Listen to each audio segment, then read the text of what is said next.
Šiandien kalbėsime apie didįjį Šukračarją. Seksime jo nepaprastu ir sudėtingu keliu, kaip aukščiausių išminčių palikuonis, gimęs spindinčioje šviesoje, tapo mentoriumi tiems, kurie laikomi tamsos jėgomis, asuroms. Ištirsime, kodėl jis pasirinko šią pusę, kokius sunkius išbandymus patyrė ir kaip galiausiai virto Graha, dangiškąją dievybę, kurią žinome kaip Veneros planetą. Žinoma, mes ne tik perpasakosime mitą, bet ir analizuosime, kaip ši galinga energija veikia mus šiandien. Juk už Veneros išorinės estetikos ir grožio dažnai slypi geležinė valia ir žinojimas, kurie, pasak legendos, gali įveikti net mirtį. O dabar įsitaisykite ir atmeskite dienos rūpesčius. Mūsų laukia istorija, kupina dramos, išminties ir paradoksų. Norėdami suprasti Šukračarijos asmenybę, turime pažvelgti į jo genealogiją. Juk senovės Indijos tradicijoje, tarp nesibaigiančio klanų ir šeimų pynimo, obuolys krenta vertikaliai nuo medžio, perversdamas žemę po juo. Mūsų herojaus tėvas, didysis išminčius Bhrigu, švelniai tariant, yra didžiulė ir nepaprastai sudėtinga figūra. Bhrigu nėra tas senukas, kuris ramiai sėdi po medžiu ir šypsosi paukščiams. Jis yra vienas iš pradžapačių, žmonijos protėvių, gimęs iš paties Brahmos proto. Tokie tekstai kaip Višnu Purana ir Mahabharata vaizduoja Bhrigu kaip milžiniškos dvasinės galios nešėją, besiribojantį su irzlumu. Užtenka prisiminti garsųjį mitologinį epizodą, kai Bhrigu, norėdamas išbandyti dievų kantrybę, spyrė miegančiam Višnui į krūtinę. Turite pripažinti, kad tai veiksmas reikalaujantis arba beprotiškos drąsos, arba absoliutaus pasitikėjimo savo statusu. Ir taip tokio sunkiasvorio šeimoje gimė sūnus. Pasak Mahabharatos, jo motina buvo ištikima ir pamaldi Puloma. Kitose versijose minima Urdžasvati. Vaikas buvo pavadintas Ušana. Prisiminkite šį vardą. Ušana.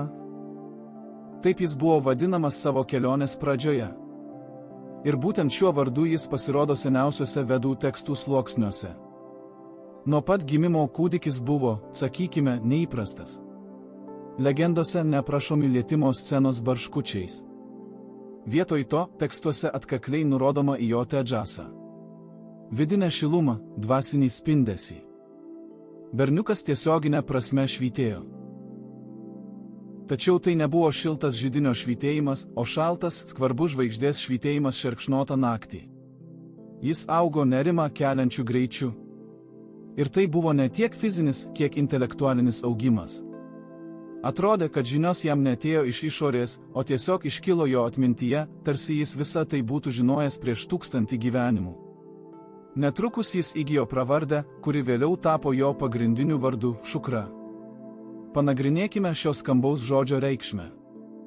Sanskrito šaknis šuk reiškia būti ryškiam, spindėti, žėrėti. Atitinkamai, šukra verčiama kaip skaidrus, tyras arba baltas. Tačiau šis žodis turi ir kitą, žemiškesnę, biologinę reikšmę – sėkla, gyvybę teikianti esencija. Čia slypi keistas dualizmas, kuris persekios mūsų herojų visą jo nesibaigiantį gyvenimą. Viena vertus yra sterilus tyrumas, balta brahmaniško teisumo spalva, žinojimo šviesa, išsklaidanti nežinojimo tamsą. Kita vertus yra tiesioginis ryšys su vaisingumu, gyvybės gimimu, aistra ir atitinkamai troškimų pasauliu. Astrologijoje Venera yra žinoma kaip valdanti būtent šias sferas. Mūsų herojus Ušana jau vaikystėje nešiojosi šį krūvį savyje.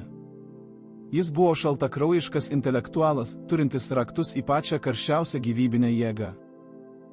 Gyvenimas jo tėvo, griežtojo Bhrigu, šventykloje paliko savo žymę. Įsivaizduokite atmosferą, kurioje drausmė buvo ne tik kasdienybė, bet ir gyvenimo būdas. Mažasis Šukra įsisavino vedas, mantras ir ritualų nurodymus greičiau nei jo mokytojai galėjo kalbėti. Ir čia prieiname prie pirmojo, vis dar vos pastebimo, įtrūkio jo likime. Genialumas visada atneša izoliaciją. Jo bendraamžiai, kiti ryšių sūnus, tikriausiai jo vengė. Sunku draugauti su žmogumi, kuris kiaurai tave mato ir ištaiso tavo klaidas deklamuojant šventas himnus, dar prieš jas padarant. Jis užaugo rimtas, susikaupęs ir greičiausiai labai vienišas. Jis žinojo, kad priklauso elitui. Bhrigu linija yra baltas kaulas tarp brahmanų. Jie yra ugnies saugotojai, jie yra tie, kurie gali ginčytis su dievais.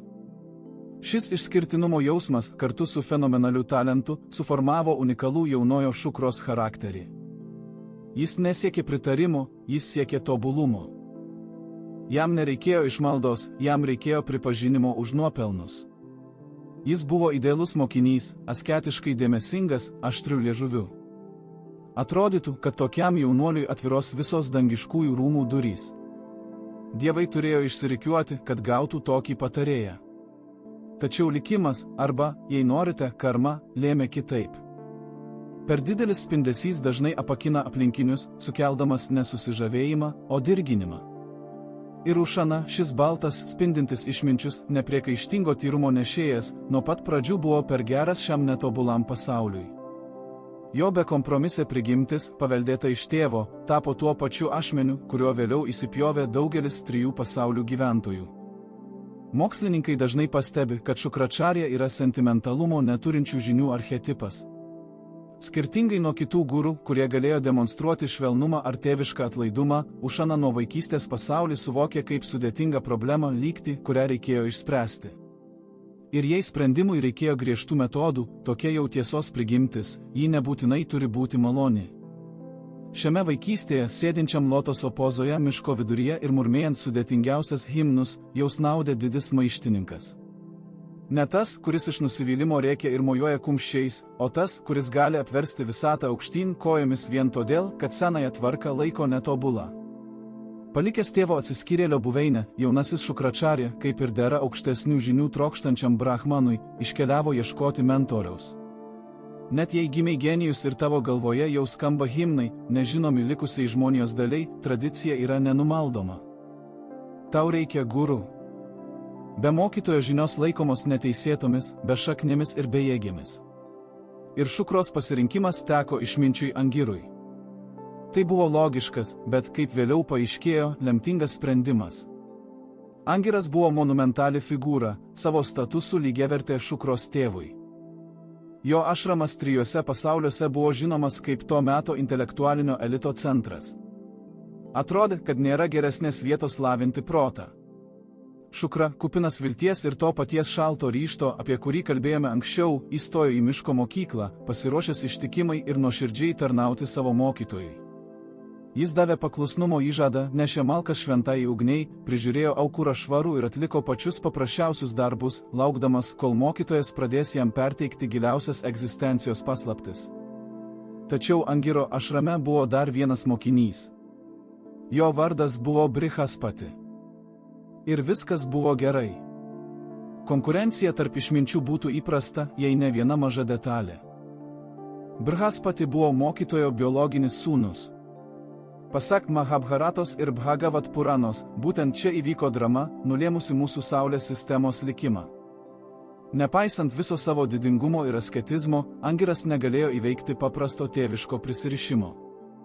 Šukračarja greitai pastebėjo keistą dėsningumą, kol jis stropiai įsiminė tekstus ir blizgino ritualinius indus iki blizgesio, Brihaspati su tėvu dingo į nuošalės trobelės. Padėtis, švelniai tariant, buvo dviprasmiška. Šukra pranoko mokytojo sūnų drausme. Jis fanatiškai griežtai laikėsi celibato. Jo protas buvo aštresnis, atmintis gilesnė. Tačiau kai reikėdavo dalinti prizus, retas mantras ir slaptus raktus, Angiras visada pirmenybę teikdavo savo sūnui. Šukra stebėjo, kaip Brihaspati augo ir stiprėjo, įgydamas žinių ne nuopelnais, o kraujo teisę. Pabandykime suprasti šio momento psichologiją. Šukračarja, būsimasis Veneros planetos valdovas, susidūrė su nepotizmu pačia negražiausia forma. Žmogui, kuris gyveno pagal dharmos, visuotinio įstatymo ir teisingumo idėją, tai buvo šokas. Jis suprato, kad net tarp didžiausių šventųjų, net ir beveik dieviškų lygmenių, asmeniniai ryšiai gali nusverti talentą ir kruopštumą.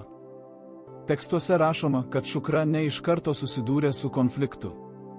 Jis ilgai kentėjo, tikėdamasis, kad Angiras įvertins jo atsidavimą. Tačiau su kiekvienais metais praraja platėjo. Brihaspati buvo ruošiamas dievų gurų vaidmeniui. Jos spindesys buvo dirbtinai išpūstas nuo Šukros slepiamomis žiniomis. O mūsų herojus liko antrame plane, amžinai antras. Talentingas, bet svetimas. Ši neteisybė sudegino viską, kas galėjo likti šilta ir naivu Šukros širdyje. Prasidedanti nesantaika tarp Šukros ir Brihaspati yra daugiau nei mitologinis siužetas.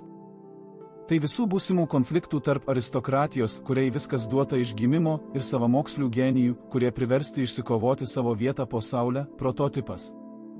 Astrologijoje Jupiteris ir Venera vis dar laikomi priešais.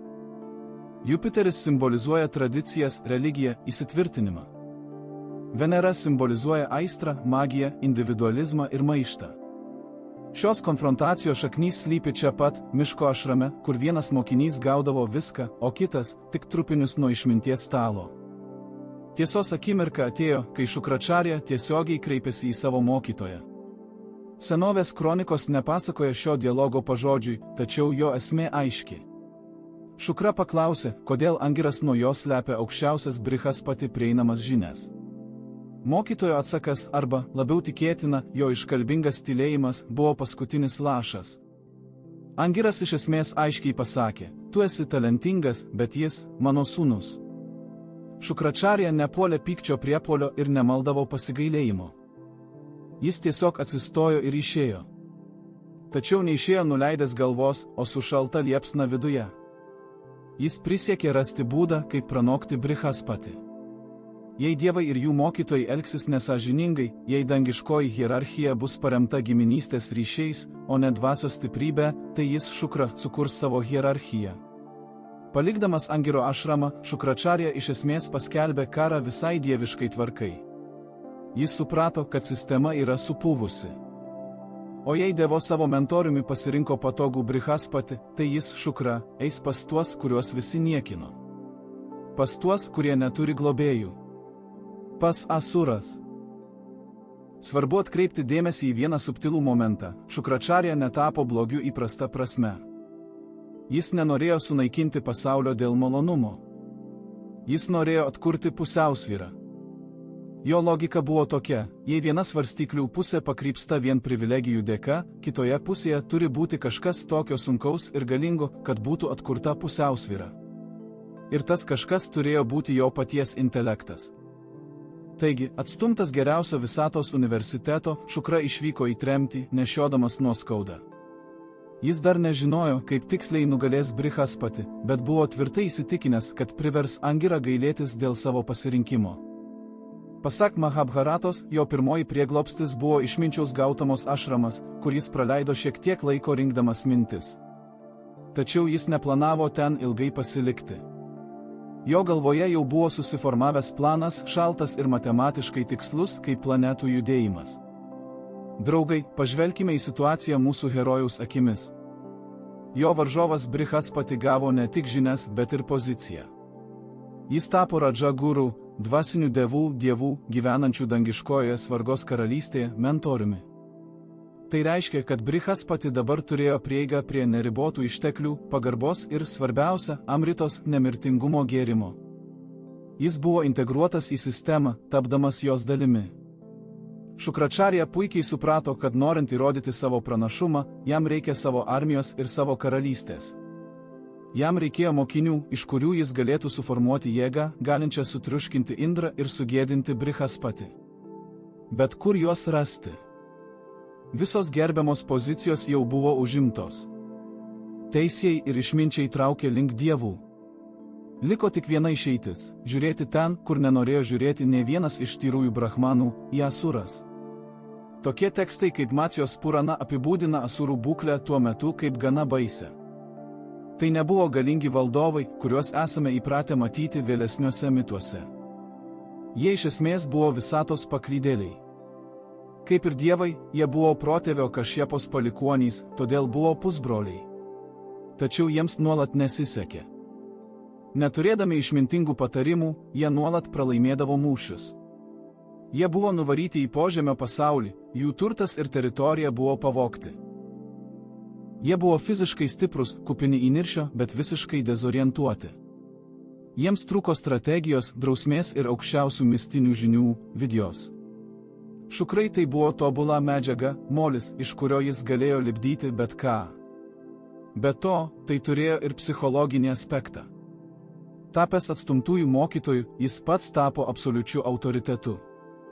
Asuros neturėjo kito pasirinkimo, kaip tik klausytis jo išsižioję.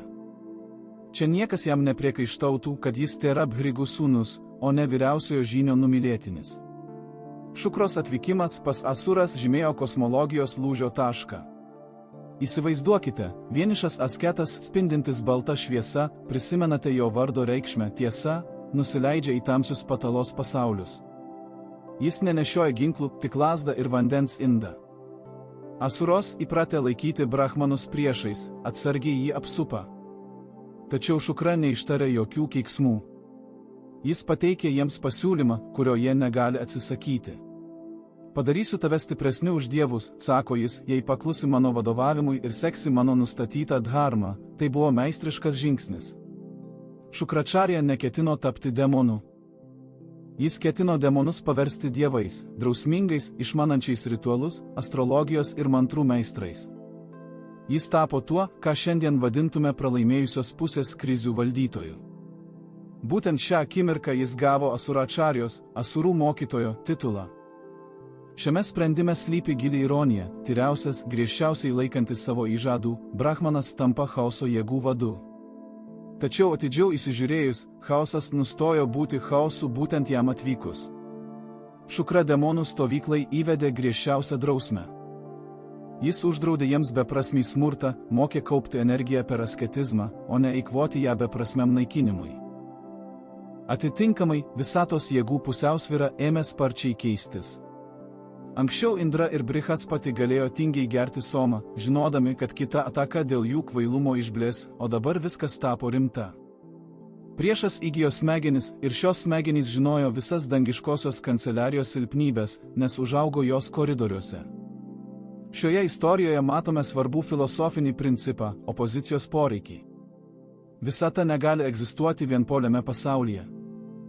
Jei dievai turėtų absoliučią galią ir nesusidurtų su pasipriešinimu, jie būtų nugrimzdę į tingumą ir aroganciją, kas, beje, jiems periodiškai nutikdavo. Šukračarija, pasirinkdamas blogiukų pusę, iš tikrųjų sukūrė būtiną atsvarą, kuri neleido dievams būti budriems. Jis tapo lydeka upėje, kad karosai nemiegotų. Tačiau buvo viena problema, nepaisant visų Šukros organizacinių talentų, Asuros vis tiek liko mirtingos. Atviroje kovoje, kai reikėdavo panaudoti dieviškus ginklus, jų žūdavo tūkstančiai. Tačiau dievai, paragavę amritos, tiesiog atsigavo po žaizdų. Karo matematika nebuvo palanki Šukros globotiniams. Jis stebėjo, kaip jo mokiniai, į kuriuos jis tiek daug investavo, dingsta nuo žemės paviršiaus, virsdami dulkėmis. Jo ambicijos reikalavo daugiau. Jam nepakako tiesiog išmokyti juos kovoti. Jam reikėjo sulyginti gyvenimo ir mirties tikimybę. Brihaspati galėjo prikelti puolusius dievus vaistinių žolelių ir amritos pagalba. Šukra suprato, kad norėdamas nugalėti savo varžovą, jis turi rasti būdą, kaip prikelti tuos, kurie jau peržengė ribą. Šis suvokimas paskatino jį žengti kitą žingsnį, kuriam reikėjo drąsos, besiribojančios su beprotybė. Jo žinios buvo didžiulės, bet nepakankamos. Visatoje egzistavo viena jėga, pranokstanti gyvenimą ir mirtį, dievus ir demonus. Ši jėga buvo Mahadeva, Šiva. Palikęs savo globotinius griežtais nurodymais tylėti ir vengti viešumos, jis vėl leidosi į kelionę. Šį kartą jo tikslas buvo Kailašas. Jis ėjo ne kaip maldautojas, o kaip dvasios karys, pasirengęs sumokėti bet kokią kainą už ginklą, galinti perrašyti gamtos dėsnius. Pasak Harivamsos ir Macijos Puranos, Šukros ir Šivos susitikimas nebuvo šiltas sutikimas tarp senų draugų. Šiva, kaip jogų valdovas, puikiai suprato, kodėl atvyko Bhrigų sūnus. Šukros prašymas buvo drąsus. Jis troško Mrita Sanjivani vidyje, mantros, galinčios sugrąžinti gyvybę tiems, kurie ją prarado. Iki tol niekas, net aukščiausi dievai, neturėjo tokios galios. Šiva, žvelgdamas į prašytojo ryžtą, neatsisakė, bet ir nesutiko šiaip savo. Jis iškėlė sąlygą, kuri būtų atgrasiusi bet kurią racionalią būtybę nuo ginčų su dangumi. Tai buvo labai specifinė sąlyga. Šukra turėjo praleisti 1000 metų kabėdamas žemyn galva virš ugnies, kūrenamos tik sausais lukštais ir šiaudais. Ir svarbiausia, jis turėjo maitintis vien tik šios ugnies dūmais. Aš tai įsivaizdavau ir nuo to man pasidarė bloga. Tačiau vedų tradicijoje tai vadinama tvuma pana dūmų gėrimu. Tai viena sunkiausių asketizmo formų. Įsivaizduokite šio proceso fiziologiją. Kraujas nuolat plūsteli į galvą, kūnas praranda pusiausvyrą, o plaučiai vietoj gryno kalnų oro prisipildo aitrių, dusinančių dūmų. Tai ne kvapnus šventyklų smilkalai, o irimo garai. Ir mūsų herojus sutiko. Jis pakibo ant medžio šakos, kai kuriuose šaltiniuose minimas banjano medis, ir pradėjo savo 1000 metų maratoną. Beje, čia verta paminėti įdomią detalę. Astrologijoje Veneros planeta Šukra yra atsakinga už komfortą, prabangą, minkštas pagalves, saldų maistą ir juslinius malonumus. Ir čia matome, kaip malonumų valdovas savanoriškai patiria didžiulį diskomfortą. Kodėl? Nes tikroji Veneros prigimtis yra aistra, o aistra visada yra noras paaukoti viską dėl troškimo objekto. Šiuo atveju Šukros troškimo objektas buvo ne moteris ar turtas, o pergalė prieš Brihaspatį. Jo motyvacija buvo tokia stipri, kad fizinės kančios jam tapo tik kūru. Jis kabojo žemyn galva, įkvėpdamas pilkus dūmus, ir su kiekvienu įkvėpimu degino žmogiškojo silpnumo likučius. Tuo tarpu danguje, Svargos karalystėje, dievų karalius Indra ėmė nervintis. Jo sostas turi ypatumą, jis pradeda kaisti, kai kas nors pasaulyje atlieka per daug asketizmo. Šukros tapas karštis pasiekė dangų. Indra, kuris visada bijojo prarasti valdžią, suprato, kad jei šis fanatiškas brahmanas laikysis savo nurodymų, asuros taps nenugalimos. Indra, laikydamasis savo įprastos taktikos, nusprendė nesivelti į atvirą kovą, o griebtis gudrumo. Jis pasiuntė savo dukterį, gražuolę Džajantį, kitose versijose, Apsarą į Šukros asketizmo vietą. Užduotis buvo paprasta – sutrikdyti jo susikaupimą, dezorientuoti, priversti paleisti savo valią ir pasinerti į žemiškus ar dangiškus džiaugsmus.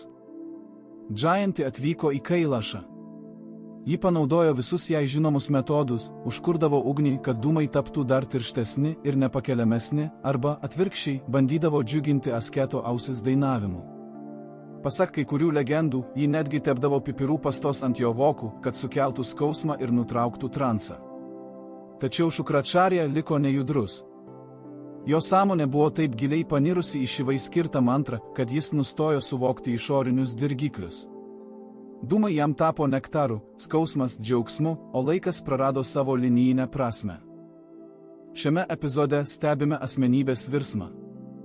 Nuskriaustas jaunuolis palikęs Angirą, išnykdamas dūmose ir ugnyje, atgimė kaip didis mistikas.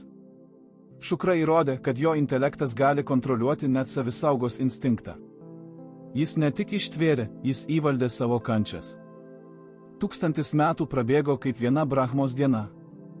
Šukros kūnas buvo išsekęs, bet jo vidinė ugnis, Tedžas, tapo ryškesnė už saulę. Šiva, stebėdamas šį žygdarbį, buvo sužavėtas. Net tarp dievų mažai kas sugebėjo taip sutelkti valią. Šukros atgaila buvo visiška. Jis ištvėrė dūmų, apversto pasaulio ir vienatvės išbandymą. Džajanti, matydama tokį tvirtumą, pakeitė savo taktiką. Užuot jam pakenkusi, ji, paveikta Šukros dvasios didybės, pradėjo nuolankiai jam tarnauti, veduodamas jį ir atbaidydama vabzdžius. Ji suprato, kad prieš ją stovi ne tik dievų priešas, bet ir aukščiausio rango būtybė. Šukračarja įrodė visatai, kad yra vertas žinių, kurios padarytų jį lygų pačiam kūrėjui. Ir štai atėjo ilgai laukta akimirka. Šukračarja gavo tai, ko siekė visą eoną. Jam buvo suteikta Mrita Sanjevani Vidija, slaptos mirusiųjų prikėlimo žinios. Tai buvo milžiniškos galios mantra, galinti sugrąžinti dživą, sielą į kūną, net jei jis buvo suluošintas mūšyje. Nuo tos akimirkos Bhrigų sūnus tapo unikalia figūra visatoje. Nei Brahma, nei Višnu, nei net mūsų herojaus varžovas Brihaspati nebuvo taip tobulai įvaldę šios technikos. Tačiau prieš grįždamas pas savo asuros globotinius, Šukra turėjo išspręsti širdies reikalus.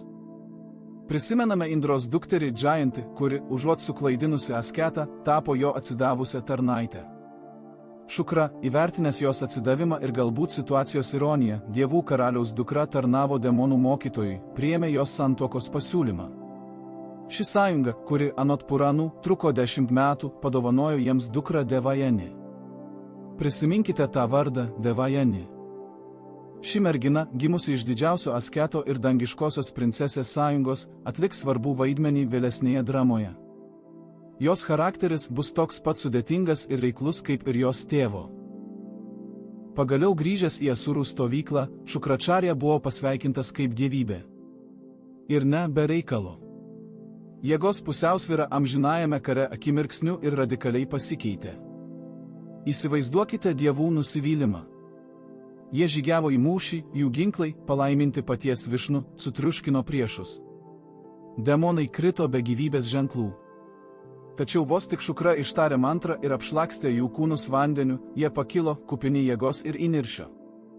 Karas dievams prarado prasmę, virto nesibaigiančiomis žudynėmis, kuriuose tik jiems teko nešama didžiausia našta. Dangiškajame Amaravati mieste kilo panika. Dievų karalius Indra siautėjo, o jo patarėjas Brihaspati vaikščiojo po jo rūmus lyg tamsus debesis. Jie suprato, kad brutali jėga, net dieviški ginklai, negali išspręsti problemos. Kol Šukra gyveno ir įvaldė mantrą, Asuros buvo nemirtingos, o paties Šukros nebuvo galima nužudyti. Jį saugojo asketizmo galia ir Šivos apsauga. Liko tik vienas kelias, diplomatijos kelias, besiribojantis su išdavyste, šnipinėjimo kelias. Dievai sušaukė skubų pasitarimą. Jiems reikėjo kažko, kas galėtų infiltruotis į priešo stovyklą, įgyti Šukros pasitikėjimą ir pavogti prisikėlimo paslaptį. Bet kas rizikuotų patekti į demonų guolį? Kas turėtų pakankamai proto įsiminti sudėtingiausią vidiją ir pakankamai žavesio, kad ištirpdytų ledinę Šukros širdį? Brihaspati pasirinkimas teko jo paties sūnui, jaunam ir gražiam Kahai.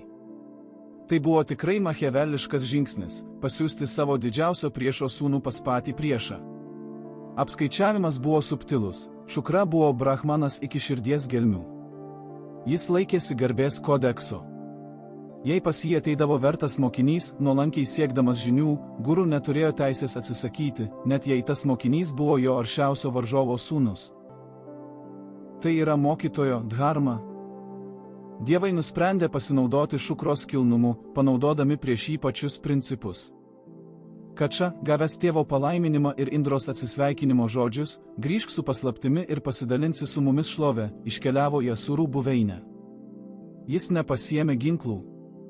Jo ginklai buvo nuolankumas, iškalba ir jaunystė.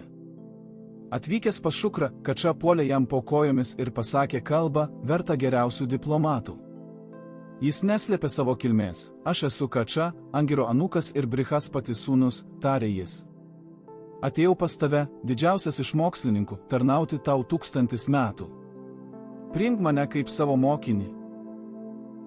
Čia matome stulbinančią psichologinės konfrontacijos akimirką. Šukračarja puikiai suprato, kas stovi prieš jį. Jis nebuvo naivus. Šiame jaunuolyje jis įžvelgė savo priešo, paties Brihaspati, bruožus. Atrodytų pats tinkamiausias metas atkeršyti, išvaryti berniuką ar net jį nužudyti. Tačiau Šukra elgėsi kitaip. Jis priima Kačą. Kodėl? Tekstų tyrinėtojai apie tai diskutuoja šimtmečius. Galbūt tai buvo pasididžiavimas. Žiūrėk, Brihaspati, tavo sūnus atėjo mokytis pas mane, tuo pripažindamas mano pranašumą, o galbūt tai buvo ta labai aukšta brahmanų etika, kuri žinių perdavimą iškelia aukščiau asmeninio priešiškumo. Šukra, matydamas nuoširdų Kačos troškimą žinoti, nors ir su slapta intencija, negalėjo atsisakyti. Jis įsileido Trojos arklį į savo kambarius ir Kača pradėjo savo tarnybą. Jis buvo tobulas. Jis ganė karves, rinko malkas, grojo muzikos instrumentais, linksmindamas mokytoją jo laisvalaikiu. Jis niekada neatskleisdavo savo tikrosios misijos nei žodžių, nei žvilgsnių. Bet svarbiausia, kad jis rado raktą į pažeidžiamiausią Šukros vietą. Tas raktas buvo mokytojo dukra, jaunoji Devajani. Kača dainavo, šoko ir buvo mandagi.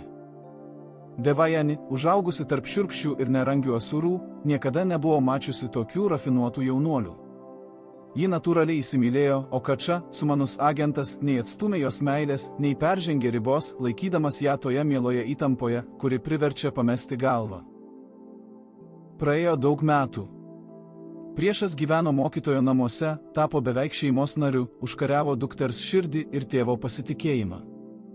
Tačiau Asuros nebuvo tokios kilnios ir patiklios kaip jų guru. Jie įtariai žiūrėjo į Brihaspati sūnų. Jie nujautė savo kaulais, šis berniukas buvo čia ne be reikalo. Demonai suprato tai, ko Šukra, būdamas dosnus, atsisakė matyti. Jei Kača sužinotų nemirtingumo paslaptį ir grįžtų pas dievus, visas jų pranašumas išnyktų. Ašrame augo įtampa. Asuros nusprendė veikti už savo mokytojo nugaros.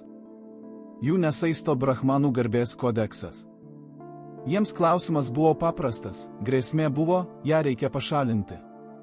Ir kol Šukra meditavo, o Devajani svajojo apie santuoką, tamsiuose miškuose aplink ašramą pradėjo bręsti sąmokslas. Demonai žengė pirmąjį žingsnį, kai Kača nuvedė bandą į atokią miško vietą. Pasak Mahabharatos, jie nesileido į ilgas derybas, o tiesiog apsupo Brihaspati sūnų ir, taip sakant, atėmė jam gyvybę.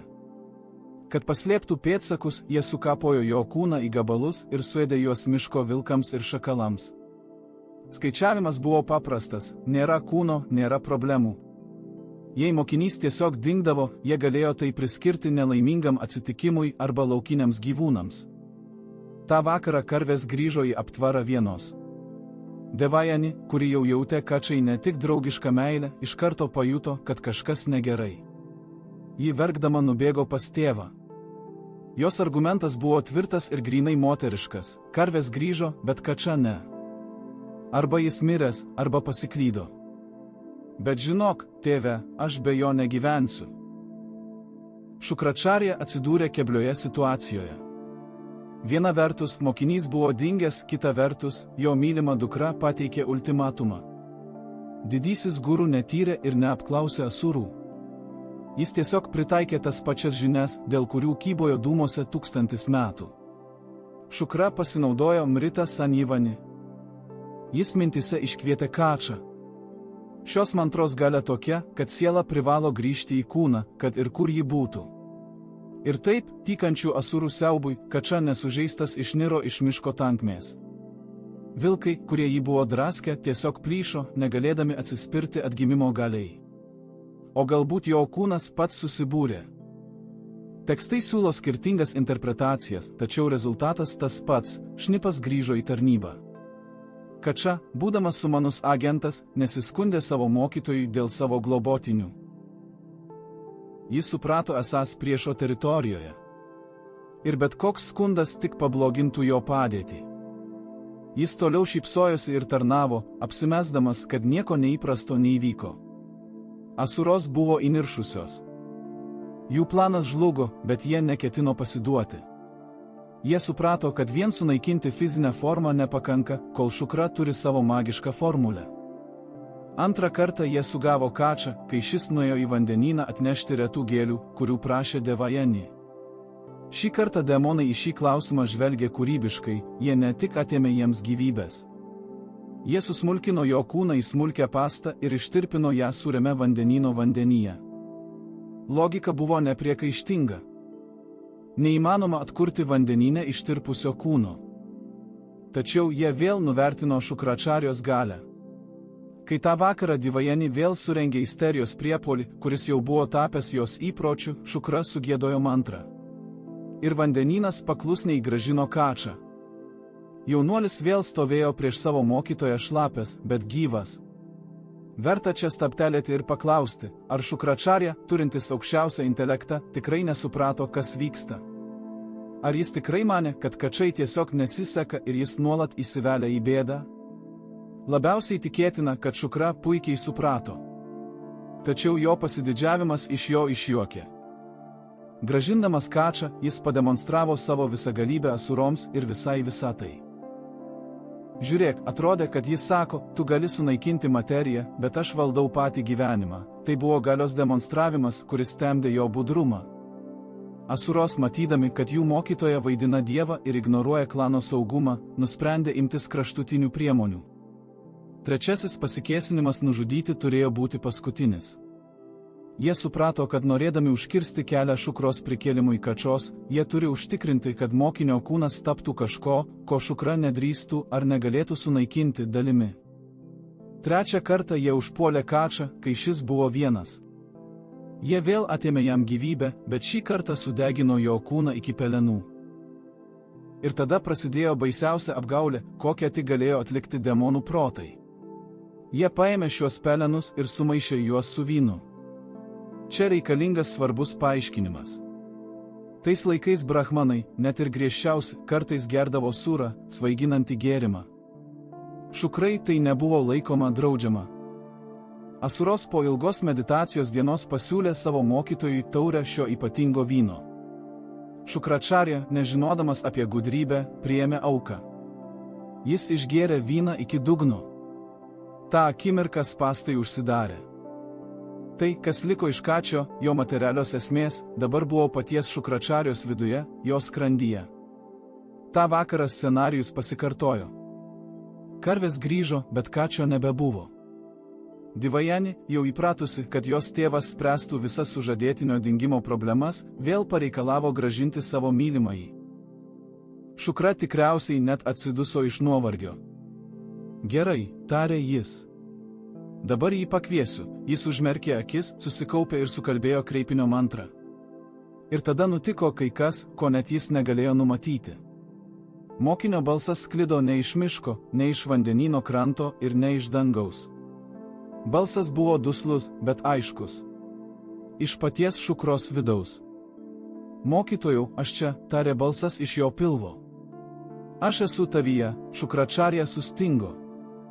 Pirmą kartą per 1000 metų didysis išminčius atsidūrė aklavietėje. Jį perverė siaubingos situacijos suvokimas. Jis nešiojosi savyje savo priešo sūnų, mokinį, kurį taip kruopščiai saugojo. Ir dabar jis susidūrė su dilema, kuriai nebuvo gero sprendimo. Jei jis išsikviestų kačą laukan, mokinys turėtų suplėšyti mokytojo kūną, kad pabėgtų. Tai reikštų Šukros pabaigą. Jei jis paliktų kačą viduje, kača būtų suvirškinta ir išnyktų amžiams, o tai brahmanui prilygsta brahmano, brahmahatijos ir ypač patikimo mokinio nužudimo nuodėmei. Asuros pergudravo savo guru. Jie jį sutriuškino. Arba pats mirsi, arba tampi žudiku, pažeisdamas svetingumo įstatymus. Kačios balsas, sklindantis iš vidaus, buvo ramus ir pagarbus, suteikdamas scenai surrealistinio atspalvio. Brehas pati sūnus nešaukė ir nepanikavo, o tiesiog konstatavo faktą. Mokytojau, tavo mokinių malone aš dabar esu tavo dalis. Jie sumaišė mano pelenus su vynu, ir tu, to nežinodamas, tapai mano kalėjimu. Šukračarja buvo įniršęs. Tačiau tai buvo šaltas intelektualo, padariusio kvailą klaidą, įniršis. Jis suprato, kad Asuros ne tik nužudė jo mokinį. Jie pasinaudojo vienintelę savo mokytojo silpnybę, jo meilę alkoholiniams gėrimams, sura. Demonai žinojo, kad lengvas apsvaigimas atbukina didžio jogo budrumą. Jie tuo puikiai pasinaudojo. Ir dabar Šukra, kuris visada didžiavosi savo įžvalgą, pasijuto išduotas 2 kartus – savo demonų mokinių ir savo paties įpročio. Ta akimirka į trobelę įbėgo Devajani. Ji, žinoma, nežinojo visų anatominių detalių apie tai, kas įvyko, bet jos intuicija sakė, kad viskas blogai. Matydama savo tėvą sėdintį akmeniniu veidu, suėmusi už pilvo ir išgirdusi iš niekur sklindantį duslų mylimojo balsą, ji turėjo būti šoko būsenoje. Tačiau Devajani buvo savo tėvo dukra, ryžtinga ir reikli moteris. Tėve, tarė ji plieniniu balsu, man nerūpi, kaip tai atsitiko. Man reikia jūsų abiejų. Be kačios mano gyvenimas neturi prasmės, o be tavęs būsiu našlaitis. Daryk ką nors. Tu esi didysis Šukračarja, šis daryk ką nors tapo išminčiaus mirties nuosprendžiu. Jis atsidūrė loginiuose spąstuose, kuriuos pats padėjo sukurti. Panagrinėkime šią dilemą, nes ji graži savo tragediją. Jei Šukračarja leis kačiai iškilti, mokinys, grubiai tariant, turės jėgą prasibrauti pro mokytojo kūną. Atsižvelgiant į tai, kad kača turi būti atkurta į kūną, tai sudraskys Šukrą. Mokytojas žus. Jei Šukra nuspręs išgelbėti savo gyvybę ir paliks Kačą viduje, mokinys bus suvirškintas ir ištirps niekur. Atrodytų, pasirinkimas akivaizdus, savi interesai svarbiausi. Tačiau aukščiausio rango brahmanui, tokiam kaip Šukra, tai buvo neįmanoma. Leisti mokinio, ypač globojamo brahmano, mirti yra brahma hatijos nuodėmė, brahmano nužudymas. Tai sunkiausias nusikaltimas prieš visuotinį įstatymą, kuris nuplauna visus sukauptus nuopelnus ir milijonams metų pasmerkia sielą tamsiausioms sferoms. Šukra negalėjo tai pasielgti, bet tikrai nenorėjo mirti. Sėdėdamas lotoso pozoje, sunkių pilvų, Šukračarja priėmė pirmąjį istorinį vakaro sprendimą. Žvelgdamas į tuščią vyno taurę, jis keikė alkoholį. Būtent šią akimirką, pasak Mahabharatos legendų, gimė taisyklė, draudžianti brahmanams gerti svaiginančius gėrimus. Nuo šiol, griausmingų balsų pareiškė Šukra, kiekvienas brahmanas, palietęs vyną ar svaigalus, praras savo kastą, savo dharmą ir bus laikomas lygiu žudikui. Nes vynas atėmė iš manęs protą, aptemdė mano regėjimą ir leido man įvykdyti šį nusikaltimą, tai buvo atgailos ir įstatymo aktas. Šukra pripažino savo klaidą, bet tai padarė taip, kad tai būtų pamoka visoms ateities kunigų kartoms. Jis suprato, kad proto aiškumas yra pagrindinis išminčiaus ginklas, o savanoriškai jo atsisakyti dėl trumpalaikio malonumo yra nusikalstamas aplaidumas. Tačiau vyno prakeiksmas neišsprendė dabartinių problemų. Kača vis dar sėdėjo viduje, o Devajani vis dar laukė sprendimo. Šukračarja kreipėsi į savo vidinį keleivį, Brihaspati sūnau, tu man atnešėjai daug sielvarto. Dėl tavęs turiu rinktis tarp savo paties sunaikinimo ir amžinos gėdos. Asuros, mano mokiniai, taip tavęs nekentė, kad nusprendė sunaikinti ir mane. Bet tu nekaltas. Tavo atsidavimas ir nuolankumas nusipelno atlygio, čia matome Šukros dvasios didybę. Jis nekaltino jauno vyro, kuris iš tikrųjų buvo šnipas. Jis objektyviai įvertino situaciją. Asuros peržengė ribą. Jie bandė nužudyti guru dėl savo politinių tikslų. Ši išdavystė tą akimirką išlaisvino Šukrą nuo jo moralinių įsipareigojimų demonams. Jis pradėjo svarstyti, ar yra išeitis iš šios situacijos, kai gyvenimo matematika diktuoja vienetą arba nulį, bet kažkaip atsakymą paverčia dviem, jam reikėjo stebuklo. Jam reikėjo, kad Kača išeitų nužudydamas mokytoją. O tada mokytojas turėtų sugrįžti. Bet kas prikeltų mokytoją? Juk mantrą Mrita Sanjevani žino tik pats Šukra. Jei jis mirs, žinios bus prarastos amžiams. Ratas užsidarė. O gal vis dėlto? Šukros galvoje, apvalytoje nuo vyno, susiformavo planas. Drąsus ir genialus, kaip ir viskas, ką jis darė. Planas reikalaujantis absoliutaus pasitikėjimo mokiniu, priešo sūnumi, tuo, kuris atėjo pavogti žinių. Šukračarja pažvelgė į savo pilvą ir tyliai tarė. Atidžiai klausyk manęs, Kača. Dabar padarysiu, ko atėjai. Perduosiu tau Mrita Sanjivani Vidya. Išmokysiu tave, kaip prikelti mirusiuosius dabar pat, kol tu esi manyje, tai buvo visų intrigų matas. Šukra nusprendė paversti Kačą šių žinių nešėjų, kad, jei šis išlystų ir netyčia nužudytų savo mokytoją, galėtų nedelsdamas pritaikyti šias žinias ir prikelti mokytoją. Tai buvo milžiniška rizika. Kokia garantija, kad Kača, gavęs trokštamą mantrą ir išsivadavęs, nepabėgs pas savo tėvą Brihaspati, palikdamas Šukrą gulintį sudraskytą ant ašramo grindų? Nebuvo jokių garantijų. Buvo tik brahmano žodis ir viltis jaunuolio kilnumoje. Šukra lėtai, skiemo po skiemens, giedojo mantrą Mrita Sanjivani. Jo balso vibracijos prasiskverbė vidun, rezonuodamos su kiekviena jo kūno ląstelė ir pasiekdamos Kačos sąmonę. Brihaspati sūnus, įstrigęs šiame nenatūraliame kalėjime, sėmėsi žinių suskęstančio žmogaus, įmesto gelbėjimosi ratu, godumu. Jis suprato, kad antro šanso nebus. Vienos raidės, vienos intonacijos klaida kainuotų ir jo mokytojo gyvybės. Tai buvo unikalus išbandymas. Paprastai guru perduoda žinias mokiniui, žiūrėdamas jam į akis, kontroliuodamas procesą. Čia viskas buvo paremta aklų pasitikėjimu. Šukračarija rizikavo viskuo, tikėdamasis, kad jaunuolio kilnumas nusvers jų klanų priešiškumą. Kai paskutinis mantros skiemo nutilo trobelėje, stojo pauzė. Mokytojas ir mokinys mintise atsisveikino. Dabar tu žinai viską, ką žinau ir aš, tarė Šukra. Išeik, Brihaspati sūnau, atlik savo pareigą, tekstai aprašo, kas nutiko toliau, santūriai, bet vaizduotė piešia vaizdą. Kad išlystų, Kača turėjo suplėšyti mokytojo kūną. Didysis Asuraguru, Veneros planetos valdovas, susmuko ant trobelės grindų. Jo kūnas buvo sudraskytas, o gyvybė iš jo buvo išsunkta. Devajani, stebėdama tai, sušuko, bet tuoj pat užsidengė burną ranką. Kača stovėjo priešais ją. Gyva, graži, spindinti kaip jaunatis, bet aptaškyta tėvo krauju. Atrodė, kad tai dievų triumfo akimirka. Šnipas buvo viduje, paslaptis buvo gauta, o pavojingiausias Indros priešas gulėjo be gyvybės ženklo. Kača galėjo tiesiog apsisukti ir išeiti, palikdama Asuras be vado. Demonai tikriausiai net nebūtų spėję jo sugriebti, apstulbinti savo mentoriaus mirties. Tačiau Kača nepajudėjo. Jis prisiminė dharmą, savo šventą pareigą. Jis pažvelgė į to, kuris jam suteikė antrą gyvenimą, kūną ir sunėrė rankas maldoje. Dabar jis buvo guru, jis tapo vidijos nešėjų ir pirmasis žmogus, su kuriuo jis turėjo išbandyti šią galią, buvo pats jos kūrėjas. Kača užmerkė akis ir pradėjo giedoti tą pačią mantrą, kurios buvo išmokęs vos prieš kelias minutes. Erdvė aplink jį prisipildė dūzgimo. Senovės kalbos žodžių skleidžiama energija pradėjo jungtis su materija.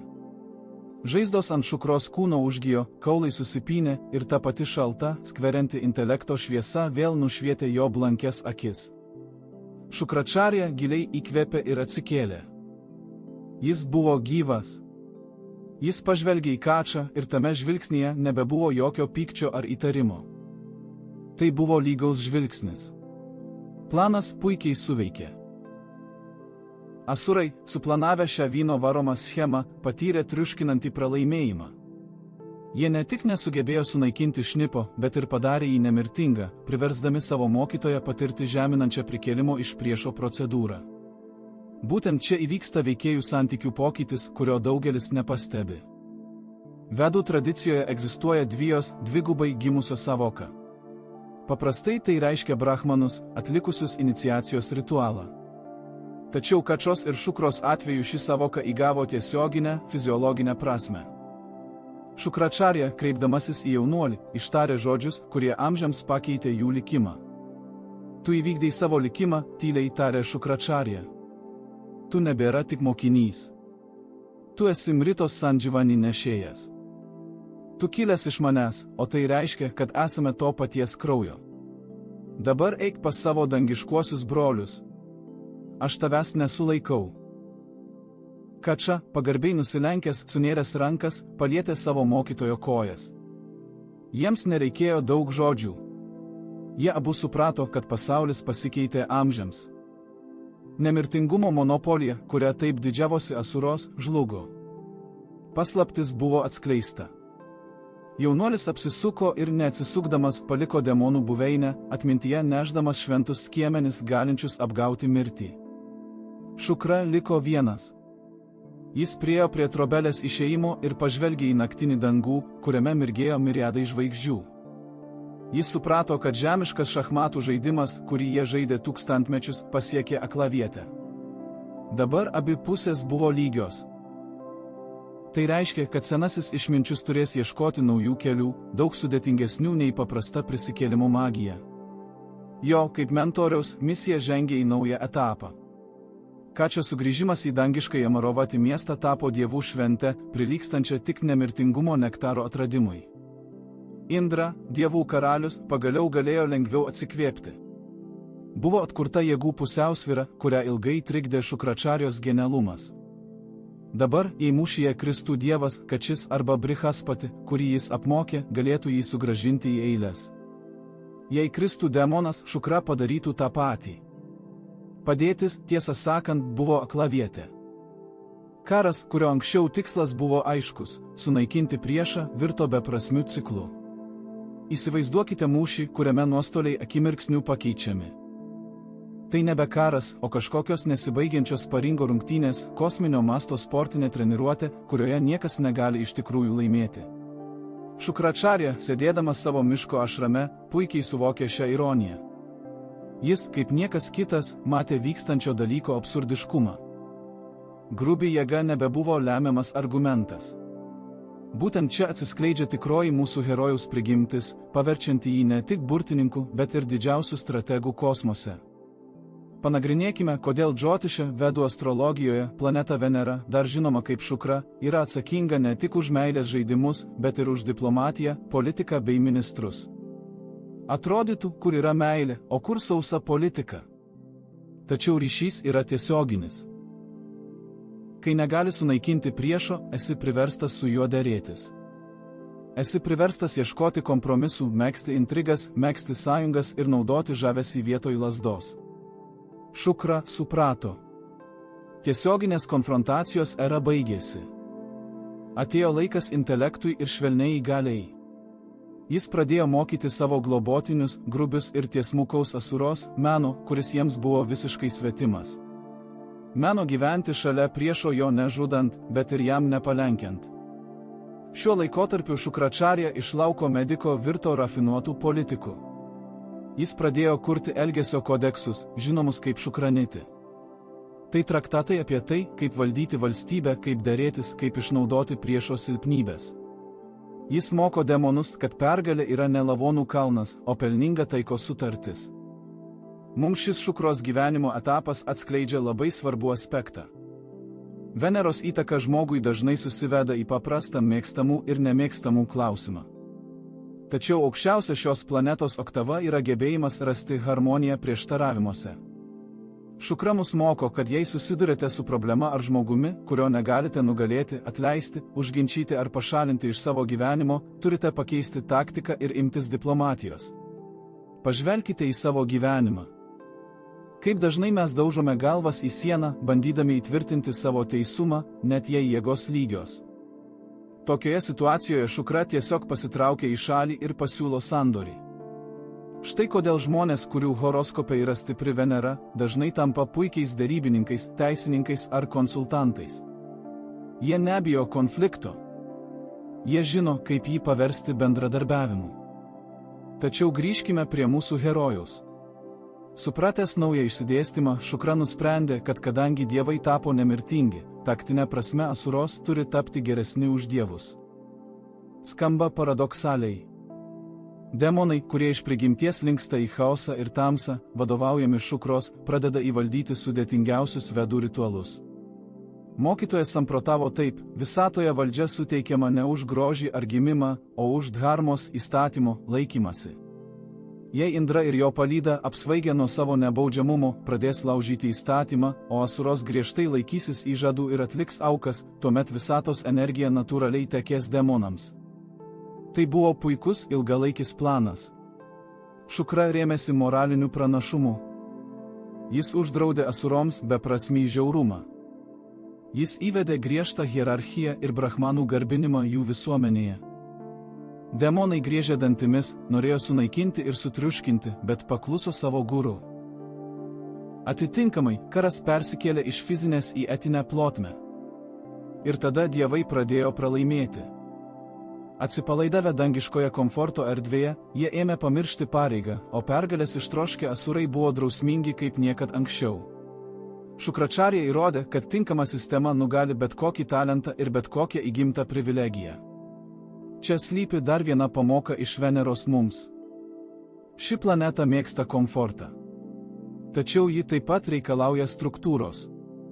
Prabanga ir turtas, kurį valdo Šukra, ateina ne pas tuos, kurie tiesiog guli ant sofos ir svajoja, bet pas tuos, kurie žino, kaip kurti santykius su pasauliu pagal tam tikras taisyklės.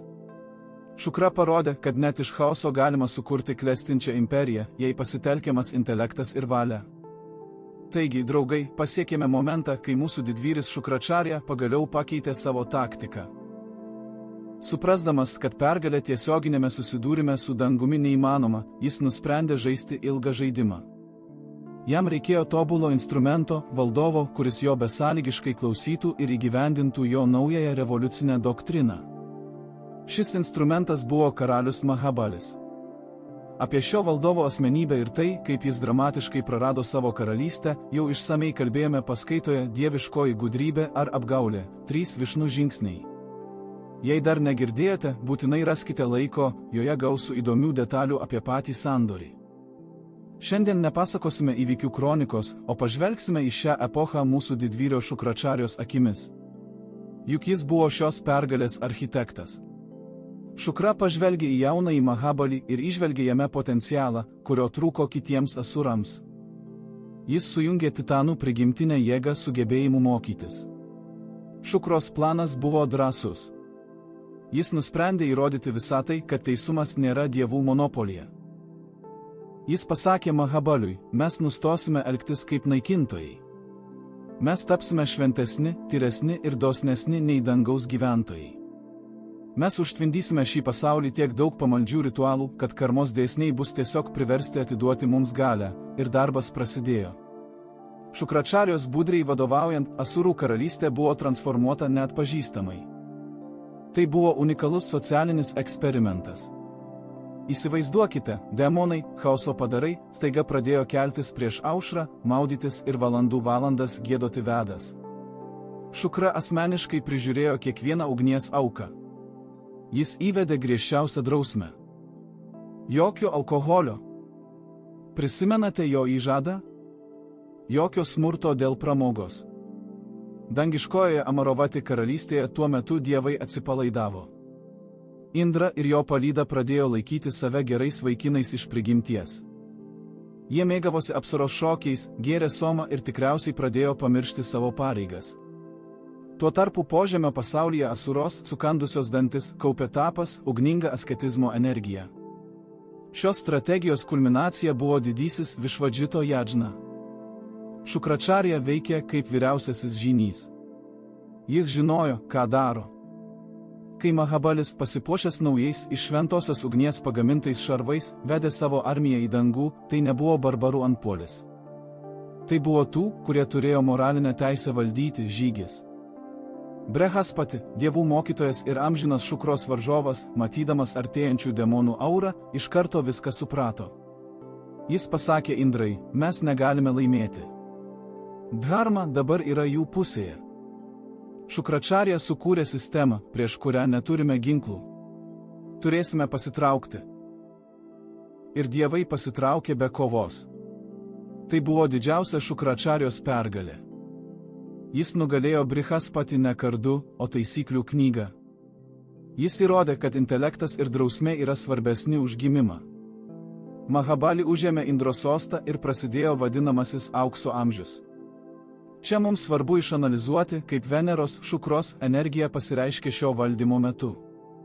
Džiotište Venera yra atsakinga už materialinę gerovę, prabangą ir komfortą. Tačiau Šukračarija pademonstravo aukščiausią šios planetos oktavą – išteklių valdymą. Demonai dažniausiai siejami su godumu. Jie nori viską užgrobti. Šukra išmokė Balį kitokio principo. Norint išlaikyti valdžią, reikia duoti. Balis išgarsėjo neįtikėtinų dosnumų. Jo karalystėje nebuvo nei alkanų, nei vargšų. Lakšmi, klestėjimo deivė, atėjo pas demonus ne todėl, kad buvo priversta, o todėl, kad ten buvo tvarka. Šukračarija, tarsi pilkasis eminencija, stovėjo už sosto ir palaikė pusiausvyrą. Jis geriau nei bet kas kitas suprato sėkmės psichologiją. Nori gyventi kaip karalius? Elkis kaip vertas karaliaus. Laikykis ritualų, būk dosnus ir nepažeisk visatos dėsnių. Jis sukūrė karalystę, kurioje demoniška energija buvo nukreipta ne į sunaikinimą, o į kūrimą. Tai buvo jo, kaip mentoriaus, karjeros viršūnė. Tačiau, tapęs išminčiumi, Šukra pradėjo pastebėti įspėjamosius ženklus, kurie kitiems buvo nematomi. Mahabalio dosnumas ėmė virsti arogancija. Jis džiaugiasi savo teisumu. Matai, aš geresnis už Indrą. Aš viską atiduodu visiems. Aš esu didžiausias filantropas visatoje, Šukračarja žinojo, pasididžiavimas, net jei jis paremtas gerais darbais, yra plyšys šarvuose. Jis pamatė, kad pusiausvyra vėl sutriko. Dabar potvynis pasislinko Asurų link, o kosmosas netoleruoja kraštutinumų. Per didelis gerumas iš blogų personažų kūrė įtampą egzistencijos audinyje. Mūsų herojus jautė, kad šis idealus pasaulis, sukurtas jo paties rankomis, yra trapus. Kažkur aukštesnėse sferose, kur gyveno pasaulio globėjas Višnu, jie jau buvo pradėję klausytis benamių dievų skundų. Šukra suprato, kad kontrpuolimas iš dangaus neišvengiamas. Ir šis kontrpuolimas bus nukreiptas ne į demonų armiją, o į patį Mahabalį, į jo didžiausią silpnybę, jo ego. Šukračarja bandė perspėti savo mokinį. Jis pasakė jam, kad begalinis dosnumas yra pavojingas, kad reikia žinoti savo ribas. Tačiau Mahabalis, apakintas savo paties spindesio, jau buvo nustojęs klausytis savo mokytojo perspėjimų. Tai bet kokios galios tragedija. Mokinys užauga ir pradeda manyti, kad yra išmintingesnis už savo mokytoją. Kai Mahabalis paskelbė paskutinę 100-ąją Ašvametos jadžną, kuri įtvirtins jo, kaip visatos valdovo statusą amžiams, Šukra įsitempė. Jo intuicija šaukė apie pavojų. Jis žinojo, kad dievai neleis, kad tai įvyktų. Ir jis buvo teisus. Dievai, žinoma, nubėgo pas Višnu. Tai yra jų standartinis veiksmų planas bet kokioje neaiškioje situacijoje. Paprastai Višnu paima savo lazdą, užsėda ant garudos ir išskrenda atkurti tvarkos. Tačiau tai buvo ypatingas atvejis.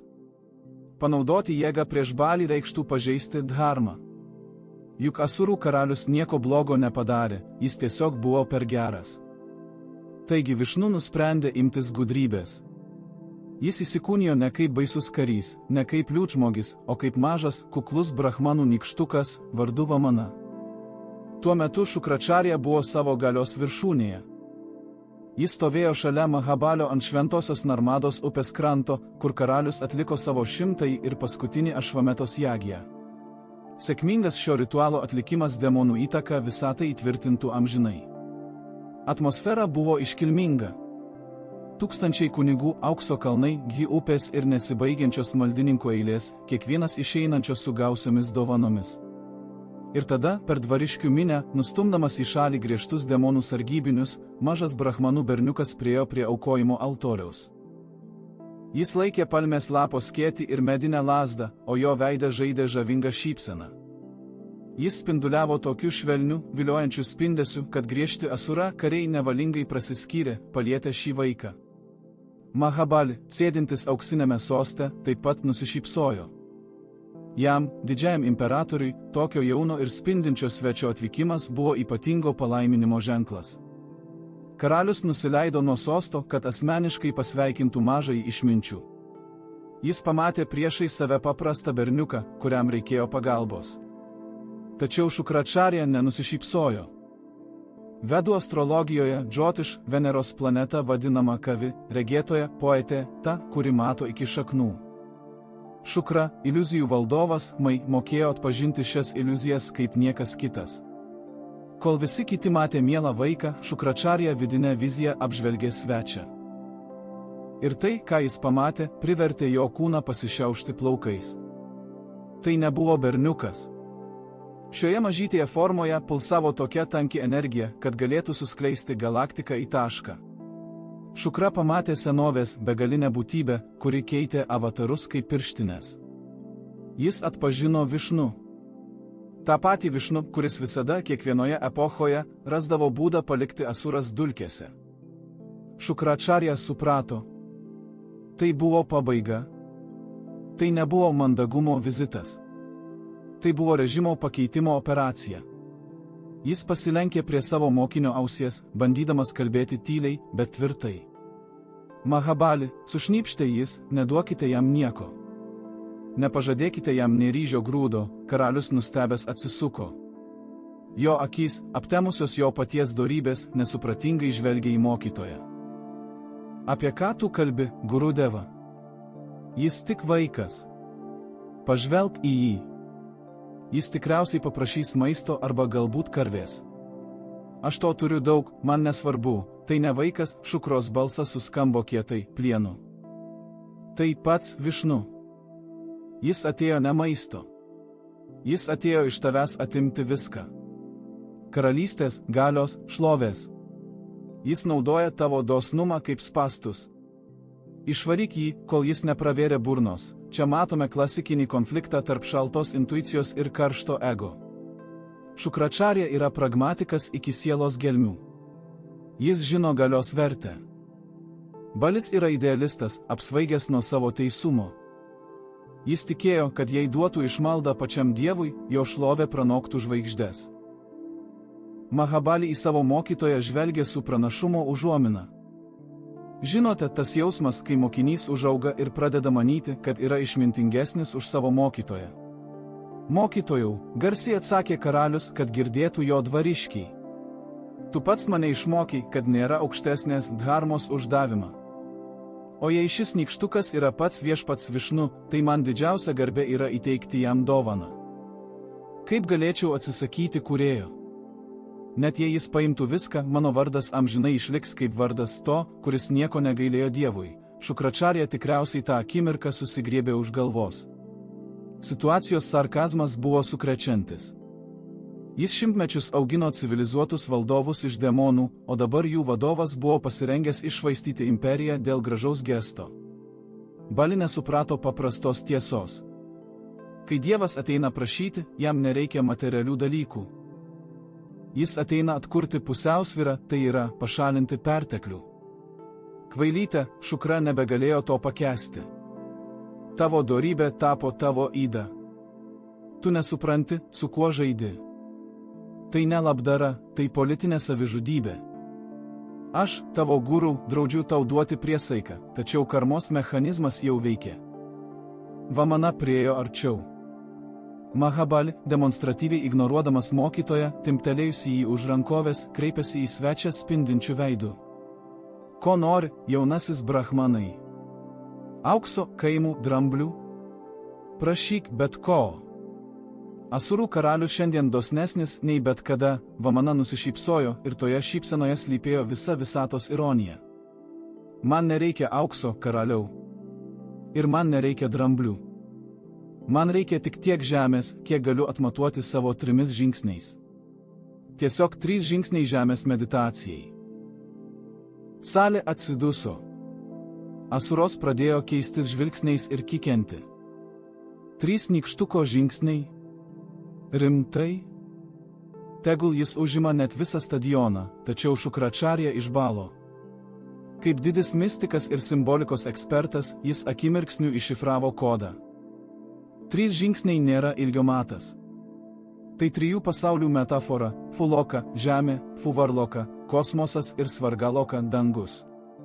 Nežadėk, vos nesušuko Šukra, pamiršęs etiketą. Tai melas. Jis užaugs ir apims visą visatą. 3 žingsniai – tai viskas, ką turime, Mahabali tik mostelėjo ranką. Jam net pasidarė šiek tiek gėda dėl savo mokytojo. Kaip didis išminčius gali būti toks smulkmeniškas? Pavydėti 3 žingsnių žemės mažyliui. Pažadu, iškilmingai tarė Bali, tiesdamas ranką link auksinio vandens indo.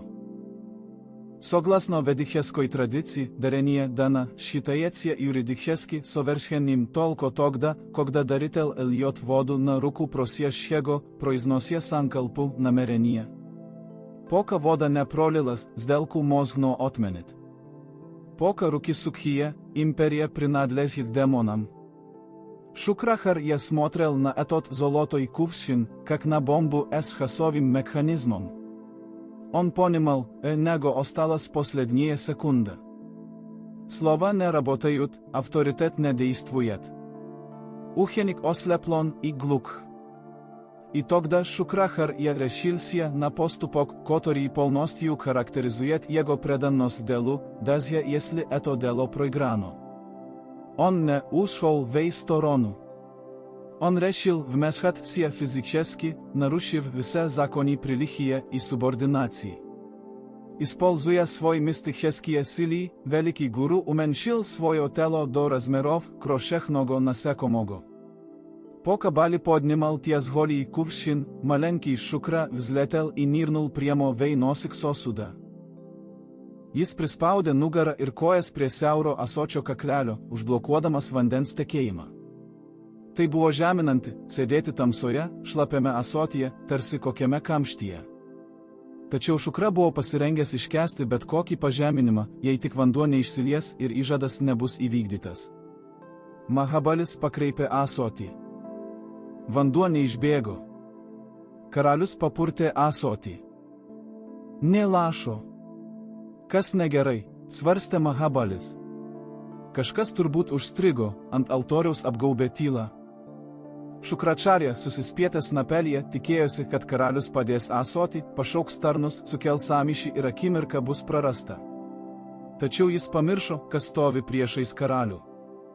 Vamana, kuris, žinoma, viską matė ir žinojo, pažvelgė į ąsotį skvarbiu žvilgsniu. Jis žinojo, kas ten slepiasi, ir žinojo, ką daryti. Vamana pasilenkė ir pakėlė aštrų žolės stiebelį. O karaliau, maloniai tarė Vamana, atrodo, kad ąsočio snapelyje yra purvo ar vabzdžio. Leisk man jį išvalyti, kad galėtum įvykdyti savo įžadą. Vamana, šypsodamasis visatos išmintimi, lėtai priglaudė aštrų darbfą žolės stiebelį prie auksinio indo angos. Beje, ši žolė vedų ritualuose naudojama ne be reikalo. Jos ašmenys aštrus kaip skutimosi peiliukas. Šukračarja, susispietęs siauro indo kaklelio tamsoje, puikiai suprato, kas nutiks kitą sekundės dalį. Jis turėjo pasirinkimą. Jis galėjo išsivaduoti, išnykti, išskristi kaip musė, išsaugodamas regėjimą. Bet tai reikštų pasiduoti be kovos, leisti vandeniui akimirksniu išsilieti. Taigi jis liko. Jis priėmė šį iššūkį tiesiai. Aštrus žolės stiebelis įskrido į ąsočio snapelį. Vamanos judesys buvo sklandus, užtikrintas ir negailestingas. Ašmenys pataikė į žymę. Jie pervėrė didžiojo guru akį. Skausmas tikriausiai buvo nepakeliamas, bet Šukra neištarė nė garso. Jis neleido savo rėkti, nes tai būtų išniekinę šventą Jadžnos tylą. Tačiau fiziologija nugalėjo. Instinktyviai atsitraukęs nuo skausmo, Šukračarja pasislinko, atlaisvindamas praėjimą. Ir vanduo pradėjo tekėti. Plona srovelė, žėrinti saulė, krito ant nykštuko delno. Priesaika buvo užantspauduota. Likimo mechanizmas, kurį Šukra bandė užblokuoti savo kūnu, suveikė. Mahabali, pamatęs, kad vanduo pagaliau teka, palengvėjęs atsiduso ir džiaugsmingai užbaigė dovanojimo ceremoniją. Jis ištarė paskutinius sankalpos žodžius, pagaliau perleisdamas 3 žingsnių žemės nuosavybę šiam keistam berniukui. Ta akimirka Šukračarja išniro iš ąsočio, grįždamas į savo įprastą formą.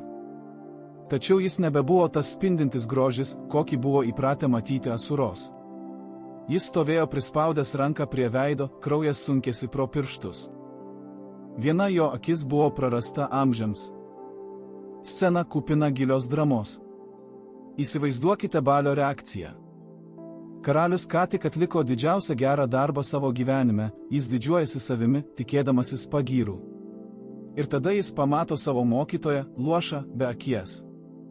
Karalius pradeda suprasti, kad ąsotyje užsikimšęs daiktas nebuvo purvas. Tai jo mentorius paaukojo save, bandydamas išgelbėti kvailą mokinį nuo pražūties. Šukračarja, dabar jau ekakša, vienakis, nekėlė scenos. Jis stovėjo tyliai, viena likusia akimi žvelgdamas į Vamaną su neįtikėtinu pagarbos ir kartėlio mišiniu. Jis pralaimėjo žaidimą, bet už įėjimo bilietą sumokėjo kainą, kurios ne kiekvienas dievas nori mokėti. Skirtingos interpretacijos šią akimirką aiškina skirtingai ir kiekviena versija atskleidžia naują mūsų herojaus charakterio aspektą. Viena vertus, tai bausmė už bandymą sužlugdyti dieviškąją valią. Višnu, regis, sako, tu per daug susitelki į materialinę naudą, pamiršdamas aukštesnį tikslą, todėl aš atimsiu tau dalį regėjimo. Kita vertus, džotišų mokslininkai čia mato nuorodą į specifinę Veneros prigimtį. Ši planeta atsakinga už prisirišimus. Šukra buvo pernelyg prisirišęs prie savo mokinio Mahabalio, prie savo idealios asuros valstybės projekto. Šis prisirišimas jį apakino, priversdamas eiti prieš akivaizdžią laiko tėkmę. O norėdamas atgauti dvasinę įžvalgą, jis turėjo prarasti fizinį regėjimą. Dabar pasaulį jis matė ne dualiai, o holistiškai. Tačiau grįžkime prie įvykių Narmados upės pakrantėje. Vos tik vanduo palietė Vamanos ranką, mažo berniuko iliuzija subyrėjo. Nykštukas pradėjo augti. Ir tai nebuvo vien augimas. Tai buvo kosmogoninis plėtimasis. Jo kojos liko ant žemės, bet galva dingo begalybėje. Saulė ir mėnulis tapo jo akimis, debesys, plaukais, o žvaigždės papuošalais. Tai buvo Višvarupos, visatos formos forma. Mahabali sustingo iš siaubo ir susižavėjimo. Dabar jis suprato, apie ką jį perspėjo mentorius, bet buvo per vėlu. Vamana žengė pirmąjį žingsnį ir juo apdengė visą žemę. Antruoju jis peržengė dangų. Visas jo turtas, viskas, ką jis sukaupė ir pastatė vadovaujamas Šukros, per 2 akimirkas dingo po viešpaties kojomis. Aš atmatavau 2 laiptelius, sugriaudėjo balsas, privertęs kalnus drebėti. Su šiais aš užėmiau visus tavo turtus. Kur žengsiu trečiąjį žingsnį? Tu man pažadėjai 3, Mahabali, netekęs visko, išskyrus garbę, atsiklaupė. Jis neturėjo ką pasiūlyti, tik save patį. Uždek trečiąjį laiptelį man ant galvos, viešpatie, nuolankiai tarė demonų karalius. Vamana uždėjo koją Baliui ant galvos ir neįtikėtina jėga pastūmė jį į patalą, požemio pasaulį, taip atkurdamas visatos pusiausvyrą. Dievai atgavo dangų, žmonės, žemę, o demonai grįžo į savo protėvių valdas. Atrodytų, kad Šukračarijos vaidmuo čia baigėsi. Jo mokinys buvo nugalėtas, akis prarasta, strategija žlugo. Bet kas kitas jo vietoje būtų susikrovęs daiktus ir nugrimzdęs į gilią depresiją. Tačiau Šukra elgėsi visiškai kitaip. Ir tai bene svarbiausia šios istorijos pamoka. Kai Višnu grįžęs į ramią būseną kreipėsi į Šukrą klausimu, o Bhargava, tavo mokinys Jadžnos metu pažeidė daug taisyklių. Ritualas buvo nutrauktas, viskas vyko ne pagal planą. Ar laikai šį ritualą užbaigtų, Šukračarija nesiskundė. Jis nešaukė, tu išdūrei man akį. Tu apgavai mano mokinį. Vietoj to, įveikęs skausmą, pagarbiai sunėrė rankas ir ištarė frazę, kuri tapo Šrimat Bhagavatamo dalimi, o viešpatie. Net jei ir yra klaidų tariant mantras ar atliekant veiksmus rituale, vien tavo vardo paminėjimas viską padaro tobulą. Nėra jokių trūkumų, apsvarstykite šios akimirkos svarbą. Šukračarija pripažįsta pralaimėjimą, bet tai daro taip oriai, kad pats pralaimėjimas tampa dvasinę pergalę. Jis nejaučia pykčio Višnui dėl akies praradimo. Jis supranta, tokios buvo žaidimo taisyklės ir jis, Šukra, pasirinko dalyvauti. Jis gynė savo mokinį iki paskutinio žingsnio, paaukodamas savo dalelę. Tačiau kai pagaliau buvo apreikšta aukščiausiojo viešpaties valia, jis ją priėmė be isterijos. Ši savybė skiria tikrą brahmaną nuo paprasto burtininko. Šukračarija įrodė, kad jo dharmos žinios peržengė asmeninės nuoskaudas. Tačiau akies trauma paliko savo žymę. Nuo tada astrologijoje pažeista Venera dažnai siejama su regėjimo problemomis. Tačiau tai turi ir paslėptą aspektą. Netekęs vienos akies, Šukra nustojo žiūrėti į išorinės formas. Jo žvilgsnis nukrypo į vidų. Jis tapo tuo, kuris mato paslėptus motyvus, slaptus troškimus ir bet kokio susitarimo spastus. Ši istorija moko mus įdomaus paradokso. Kartais, norint pamatyti tiesą, reikia nustoti žiūrėti į gražų įvyniojimą. Mahabali žvelgė abiem akimis ir pamatė mielą berniuką. Šukra žvelgė anapus formos ir pamatė pavojų. Taip, jis kentėjo dėl savo įžvalgos. Bet ar tiesa turi būti saugi? Šukračarija įėjo į istoriją kaip vienintelis guru, kuris tiesioginė prasme užblokavo pralaužimą, kad išgelbėtų savo globotinį, puikiai žinodamas, kad klydo. Tai aukščiausia pedagoginio lojalumo forma. Galite nesutikti su savo mokiniu, galite matyti jo klaidas. Tačiau, kai ištinka nelaimė, smūgį patiriate patys. Dabar, kai aukojimo ugnies dūmai išsisklaidė ir Mahabali pasitraukė valdyti požemio pasaulio, mūsų herojus susidūrė su nauju savo nesibaigiančio gyvenimo etapu. Jis neteko akies, neteko geriausio savo mokinio. Jo politinės ambicijos buvo sutryptos dieviškomis kojomis. Tačiau būtent šią absoliutaus žlugimo akimirką prasidėjo jo virsmas iš demonų mokytojo į kosminę būtybę, kurios spindesį matome kiekvieną rytą rytuose. Jis turėjo suprasti, kaip gyventi su šia žaizda ir kaip paversti savo pralaimėjimą šviesos šaltiniu visai visatai. Juk, kaip žinome, Venera yra ryškiausia planeta mūsų danguje. Pasak Matsija Puranos, Šukra vėl pasitraukė į gilų mišką. Tačiau šį kartą jo tikslas nebuvo ginklai ar mantros. Jo tikslas buvo šviesa. Jis pradėjo tokį intensyvų asketizmą, kad net ankstesni jo žygdarbiai kybant dūmuose būtų atrodę kaip lengvas apšilimas. Jis stovėjo nejudėdamas, sugerdamas saulės spindulius ir apdorodamas juos savo sąmonėje. Kronikose rašoma, kad jis pradėjo švytėti. Iš pradžių tai buvo švelnus mirgėjimas, bet laikui bėgant jis sustiprėjo. Tam tikrų momentų šaltos, baltos šviesos, sklindančios iš vienakio išminčiaus, intensyvumas prilygo saulės dievo Surijos intensyvumui. Įsivaizduokite vaizdą. Vienas šviesulys danguje, o žemėje, džiunglių viduryje, sužibo antras. Tai sukėlė rimtą sąmyšį. Visata tiesioginė prasme perkaito nuo vieno brahmano ambicijų. Už ką atsakingas šis naujai paskirtas dangiškasis ministras? Ir čia kyla pagrįstas klausimas. Žinome, kad Čandra mėnulis yra atsakingas už vandenis, atoslūgius ir potvinius bei augalų sultis, Soma. Ar Šukra tikrai perėmė savo kaimyno darbą? Visai ne. Čia slypi subtilus galių pasidalymas, kurį turime suprasti. Čandra yra motinos drėgmė. Tai tiesiog vanduo, kuris maitina, drėkina ir suteikia masės. Tai pienas, kuris maitina kūdikį, kad jis augtų. Tačiau Šukra yra ne tik vanduo. Tai esencija. Ajurvedoje egzistuoja Šukra dhatu, reprodukcinio audinio, spermos savoka. Tai galutinis medžiagų apykaitos produktas, sudėtingiausia ir brangiausia medžiaga organizme. Jei Čandra aprūpina vandeniu, kad augalas tiesiog išliktų žalias ir sultingas, tai Šukra yra atsakinga už tai, kad šis augalas gamintų saldų nektarą, žydėtų žiedas ir susiformuotų sėkla. Šukra yra visatos galia. Jis yra tas, kuris transformuoja paprastą biologinę materiją į naują gyvybę. Be jo pasaulis būtų tiesiog drėgnas ir žalias, bet nevaisingas. Štai kodėl mūsų herojus tapo vyrios, gyvybinės jėgos, saugotoju. Jis yra kosminis genetikas. Jis yra atsakingas už iš tėvo sūnui perduodamos medžiagos kokybę nuo žiedo iki vaisiaus. Šukra, buvęs demonų mokytojas, tapo vyriausiuoju visatos biologu. Jis taip pat gavo galią skirstyti lietų.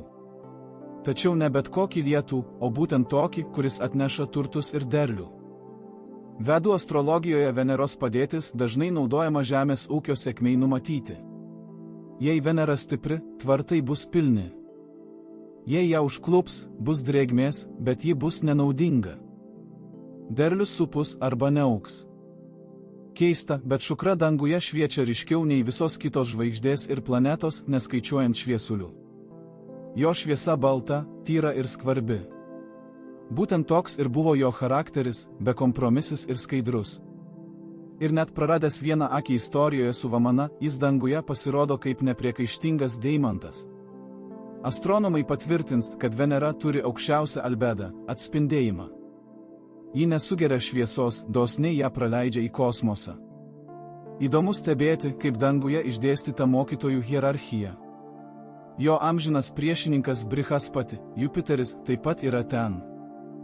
Jie tęsia savo nesibaigiantį šokį, bet dabar saugiu atstumu. Jupiteris yra didžiulis, auksinis, lėtai judantis ir moko dievus dėsnių, moralės ir plėtimosi. Venera yra ryški, greita ir akinančiai balta. Ji moko mus, kaip rasti šio dėsnio spragas, skirtas laimiai, malonumui ir dauginimuisi. Šukračarija įrodė, kad atkaklumu galima pakilti nuo pat dugno iš pasaulio, kuriame esi išduotas ir lošinamas iki pačių aukštybių. Dabar, kai pažvelgsite į ryto ar vakaro dangų ir pamatysite ryškų, nemirksintį tašką, o Venerą geriausia matyti auštant ar sutemus, žinokite, kad tai ne tik dangaus kūnas apgaubtas sieros rūgšties debesų. Tai tas pats Bhargova, kuris kadaise 1000 metų rijo dūmus. Tai tas, kuris žino nemirtingumo paslaptį. Jis vis dar yra čia, stebi mus savo vienintelę likusią akimi. Ir jis netikrina mūsų moralės kaip Jupiteris. Jis tikrina mūsų gyvybingumą. Ar mumyse dega gyvenimo ugnis? Ar mes gebame mylėti? Ar galime kurti? Nes šukrai gyvenimas be aistros ir kūrybiškumo yra ne gyvenimas, o tiesiog egzistencija. O jo žengimas į dangų yra priminimas mums visiems. Net jei jums buvo atimtas regėjimas ir karalystė, tol, kol turite vidinės stiprybės, galite spindėti ryškiau nei saulė.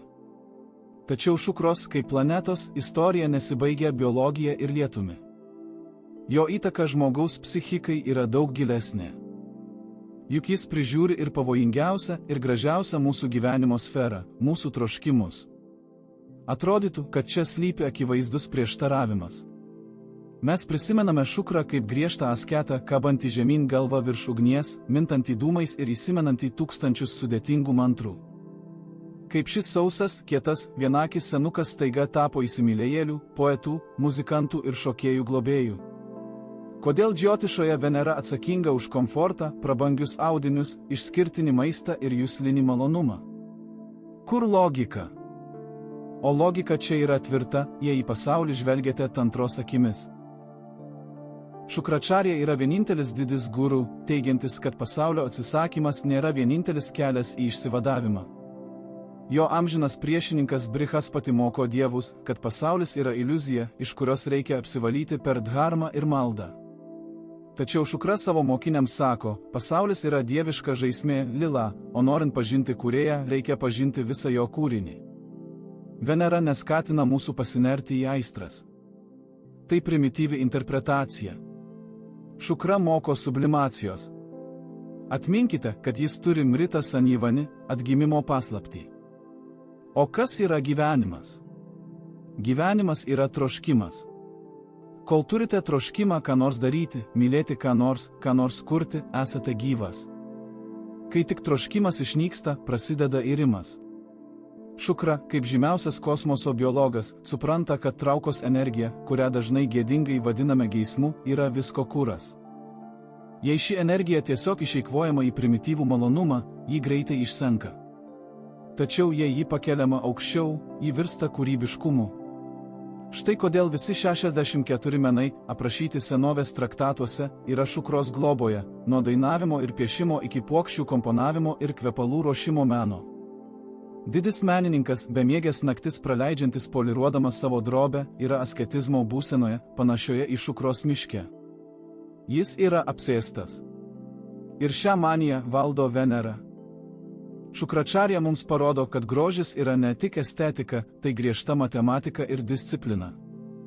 Pabandykite tapti balerina ar virtuozų smuikininku tiesiog mėgaudamiesi gyvenimu. Tai neveiks.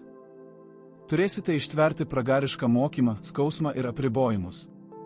Ir čia pasireiškia tikroji Bhrigų sūnaus prigimtis – griežtumas dėl formos tobulumo. Žmonių horoskopuose stipri Venera suteikia ne tik gražias akis, bet ir neįtikėtiną charizmą. Tas pats magnetizmas, kuris verčia kitus paklusti be prievartos. Tai palikimas iš laikotarpio, kai šukra mokė demonus diplomatijos. Sužavėti priešą, sužavėti jį, priversti jį tave mylėti. Tai ginklas daug galingesnis už lazdą. Tačiau yra ir kita medalio pusė, apie kurią romantikai nemėgsta kalbėti. Šukra yra pasirinkimo planeta. Sanskrito žodis kama reiškia ne tik juslinį malonumą, bet ir patį troškimą. Ir šukra nuolat pateikia mums pasirinkimą. Kaip išleisime savo gyvenimo išteklius?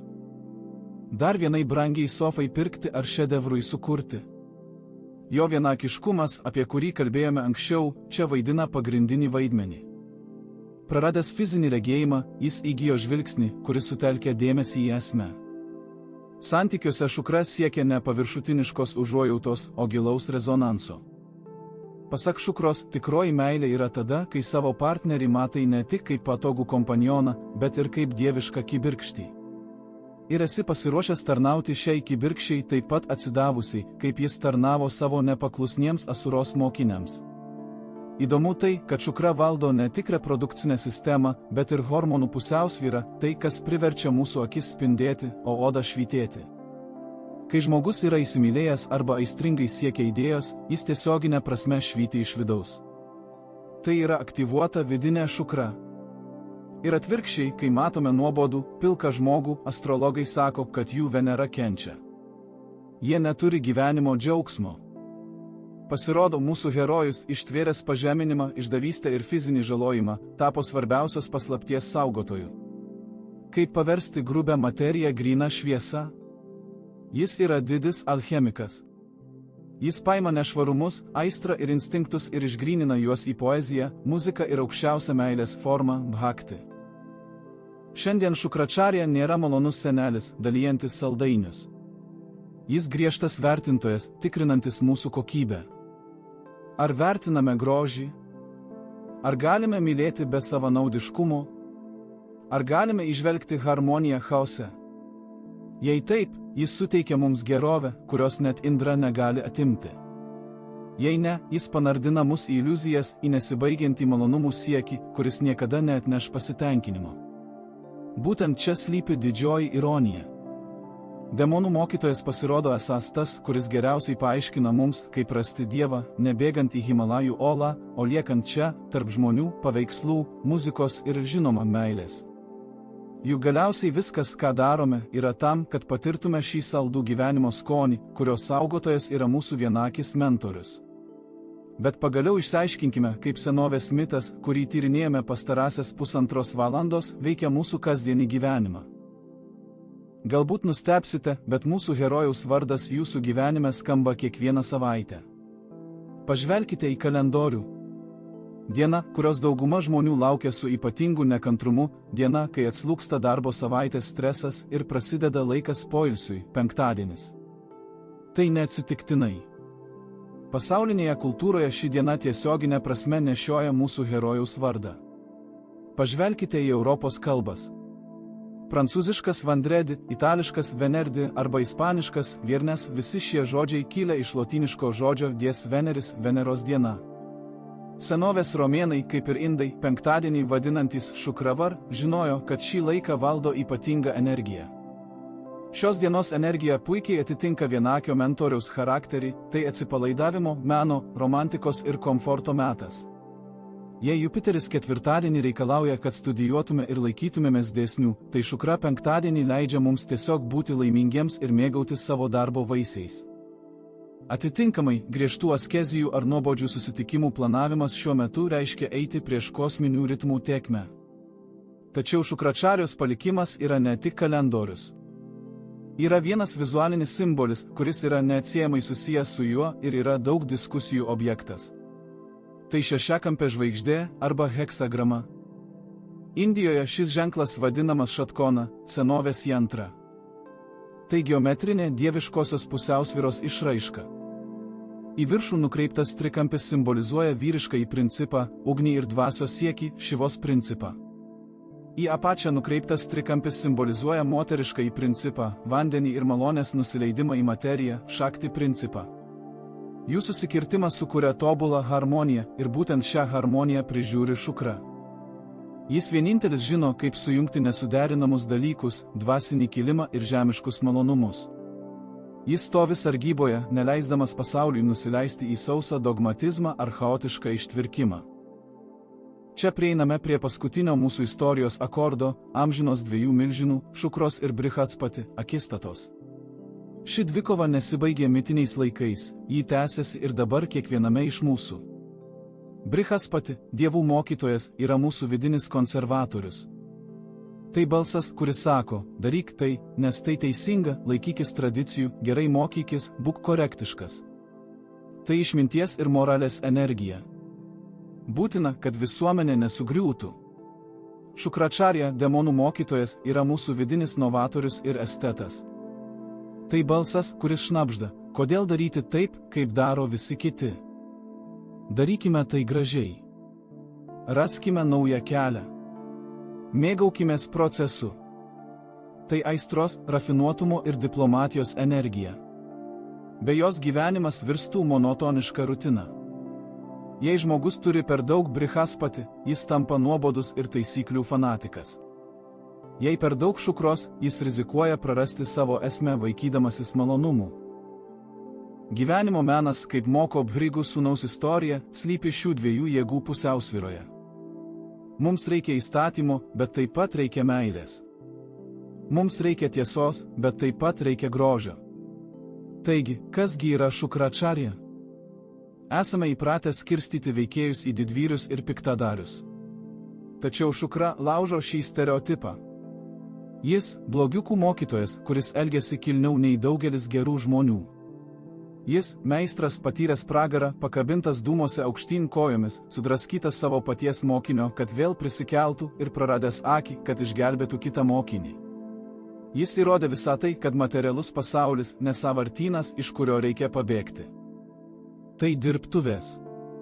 Ir jei turite žinių, vidją, jei turite disciplinos ir aistros, galite savo likimo šviną paversti grynu auksu. Šukra – tai viltis tų, kurie nelaiko savęs šventaisiais. Jis globėjas tų, kurie daro klaidas, kurie puola, kurie gyvena pagal aistras, bet nuoširdžiai siekia šviesos. Jis mums sako, nebijokite savo troškimų, bet nebūkite jų vergais. Paverskite savo gyvenimą meno kūriniu ir tada tapsite nemirtingi. Šiandien, žvelgdami į ryto žvaigždę, šviečiančią ryškiau nei visos kitos rytuose. Prisiminkite šį griežtą, vienaakį Brahmaną.